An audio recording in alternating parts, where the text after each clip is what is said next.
sebabnya dalam kisah ini orang kaya itu tidak disebutkan namanya. Wahyu 20 ayat 15 Heri. Lihat. Yang disebutkan namanya jelas Lazarus. Bapak Abraham. Orang kaya. Orang kaya tidak disebutkan namanya Roy, namanya Heri, namanya Yohanes. Tidak disebutkan namanya. Supaya, mengapa? Lukas, Wahyu 20 ayat 15 kita lihat. Wahyu 20, ya. Kasih lihat ya ayat yang ke-20. Lihat di situ. Yang ke-15, ya. Dan setiap orang yang tidak ditemukan namanya tertulis dalam kitab kehidupan itu ia dilemparkan ke dalam alam maut. Maksudnya apa? Maksudnya bahwa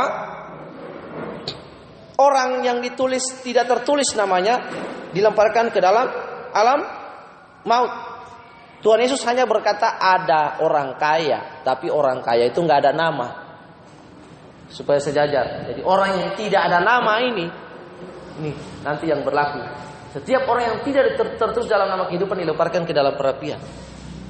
Mari kita simpan harta kita di sorga. Namun sebaliknya Tuhan Yesus berkata ada seorang pengemis yang sangat miskin, yang makanannya tidak menentu, pakaiannya compang-camping, kotor, berbau. Dalam bahasa aslinya kata pengemis, orang miskin itu ditulis ptokos. Artinya yang berarti miskin begitu rupa, begitu sangat. Di Bali saya heran, sangat heran, terheran-heran. Makanya seperti lagunya Frankie Saletua, aku heran, na na na na na na na. Lihat, saya heran. Lewat kantor pos setiap tanggal muda atau akhir bulan, orang miskin pergi dapat jatah bantuan langsung tunai. Tapi saya heran, orang miskin pakaiannya bagus, orang miskin bawa mobil, bawa motor, dapat bantuan langsung tunai. Orang miskin macam apa ini? Nah berarti itu bukan miskin. Yang miskin di sini benar-benar miskin sekali. Mau makan aja susah. Ini orang Bali dibilang orang miskin tapi masih punya motor. Ambil bantuan langsung tunai. Apa mereka tidak punya hati nurani ya? Mati hati nuraninya dibikin miskin.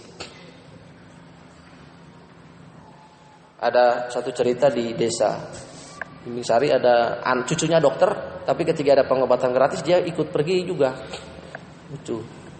Bapak Ibu yang dikasih Tuhan, lihat di sini.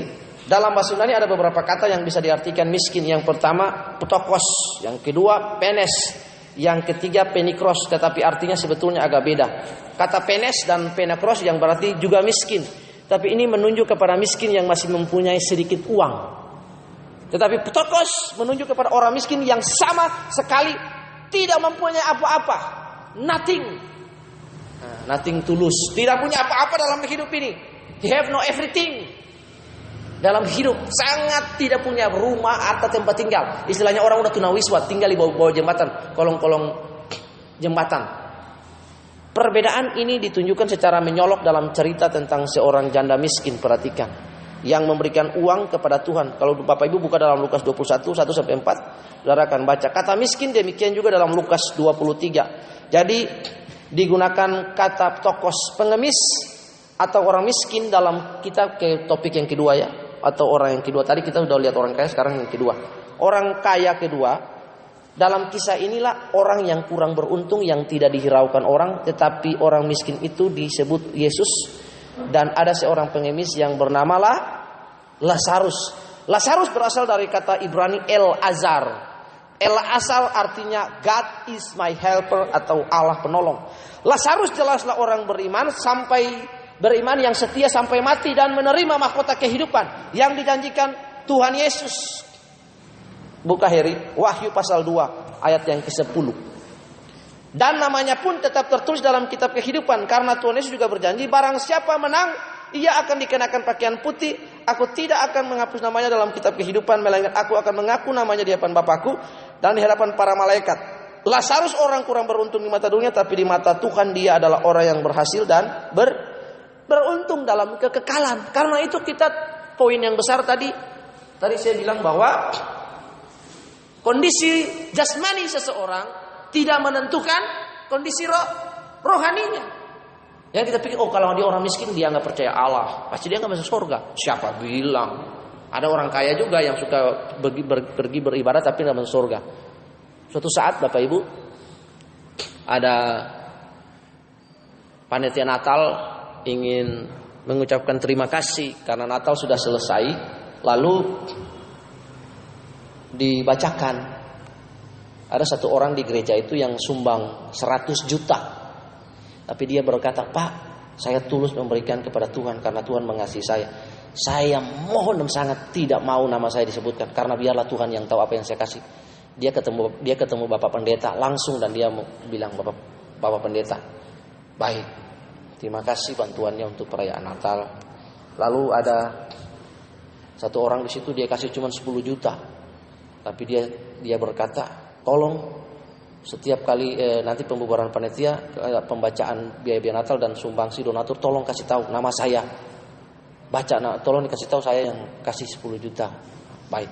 Yang lain juga jemaat-jemaat yang lain kasihnya kecil, ada yang besar, seturut kerelaan dan kemampuan. Lalu tibalah harinya pembubaran panitia, lalu pembacaan siapa yang memberikan dana sumbangsi uang kepada perayaan Natal. Mereka baca dari yang 100.000, 200.000 semuanya malu. Ada yang bilang, "Oh Tuhan, saya kok kasih yang kecil ya," gitu. Lalu tibalah kepada orang yang memberikan 10 juta ini. Bapak Petrus Tugimin memberikan, kami berterima kasih karena gereja berterima kasih. Bapak Petrus Tugimin memberikan dana 10 juta sehingga perayaan Natal ini bisa selesai. Bapak Petrus Tugimin bangkit dari tempat duduk. Semua duduk ya. Dia bangkit langsung dia bilang, "Saya Petrus Tugimin." Orang yang memberikan 100 juta namanya tidak disebut. Kondisi jasmani seseorang, entah dia kaya entah dia miskin, tidak menentukan rohani. Baik, lihat. Lazarus jelas adalah orang yang beriman. Lihat di situ. Kita baca Wahyu pasal 2 ayat 10b.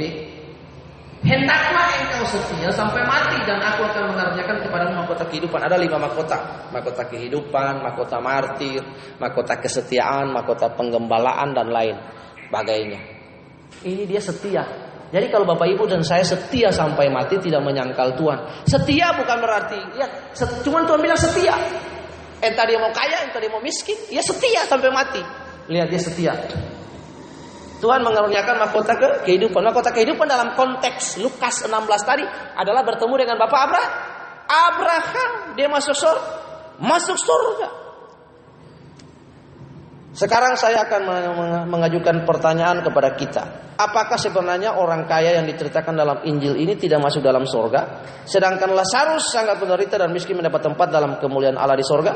Apakah si orang kaya ini masuk neraka? Alasannya hanya karena dia kaya. Dan Lazarus masuk surga hanya karena dia miskin. Ya. Apakah orang kaya itu masuk surga karena dia kaya? Dan apakah Lazarus masuk surga karena dia miskin? Karena itulah kaya itu dianggap sebagai sesuatu yang duniawi. Apakah kaya itu dianggap sebagai sesuatu yang duniawi, jahat, rendah dan kotor? Lalu miskin itu juga dianggap sebagai sesuatu yang rohani, baik, suci dan mulia, sehingga dianggap sebagai syarat yang paling ideal untuk masuk surga. Hati-hatilah. Mari Bapak Ibu, kita keliru besar bila kita memiliki pikiran seperti itu, sebab kekayaan menurut Alkitab juga berkat. Setan mendatangkan kemiskinan pun bukanlah sesuatu yang ideal atau syarat untuk masuk surga. Ini nanti kita lihat. Masuk surga, Alkitab sendiri banyak berbicara tentang kekayaan, dan dalam nada yang positif Raja Daud misalnya mengakui bahwa kekayaan itu juga adalah pemberian Tuhan, sebab kekayaan dan kemuliaan berasal daripada Tuhan. Benar. Mazmur berkata juga, "Berbahagialah orang yang takut akan Tuhan, yang suka kepada perintahnya. Harta dan kekayaan adalah rumahnya." Benar.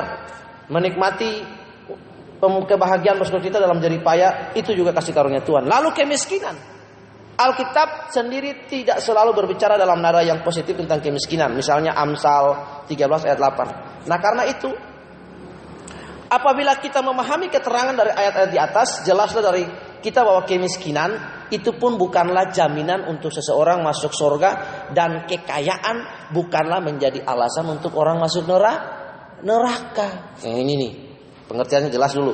Saya jelaskan lagi. Kemiskinan bukanlah menjadi jaminan untuk orang masuk surga.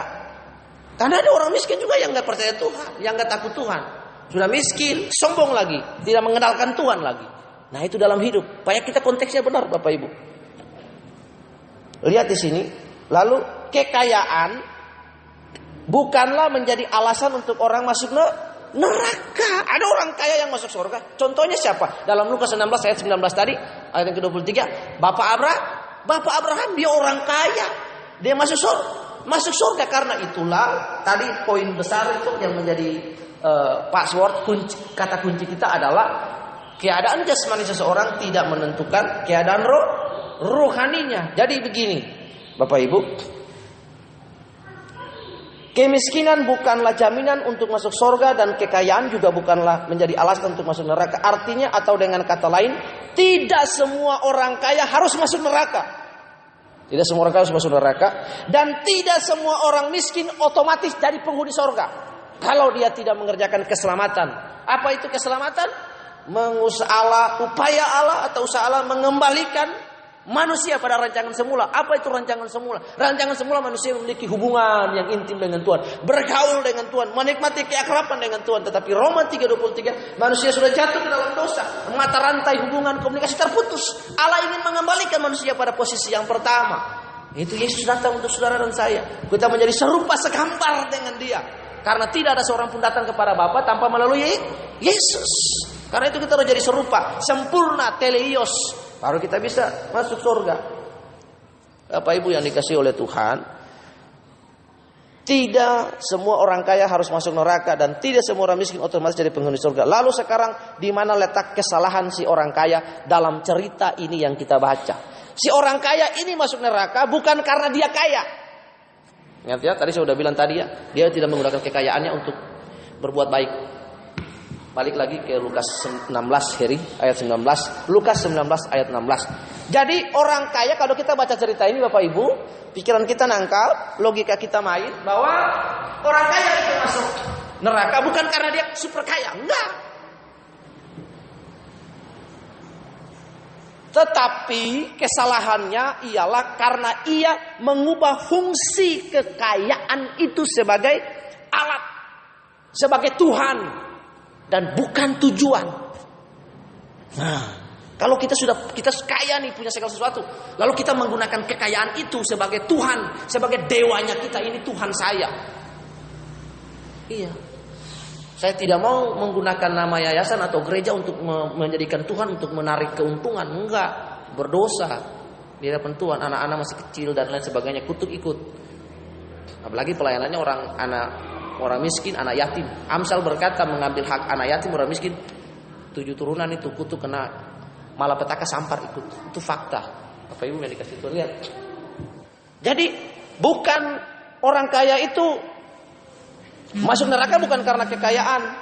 Orang kaya itu masuk neraka bukan karena kekayaannya dia, tetapi letak kesalahannya karena ia mengubah fungsi kekayaan yang Tuhan sudah percayakan itu sebagai alat, sebagai Tuhannya, sebagai Tuhan, bukan dan tujuan. Sehingga dia menggunakan alat itu untuk sebagai tuannya, sebagai Tuhan dan tujuan hidupnya, sehingga muncullah ketamakan. Firman Tuhan bilang apa? Akar dari segala kejahatan adalah cinta akan uang. Karena uang orang bunuh orang. Saudara kandung aja baku bunuh gara-gara uang. Lihat, gara-gara uang. Orang mata gelap, orang mata hijau. Iya, uang. Padahal uang itu tidak salah. Uang salah enggak? Enggak.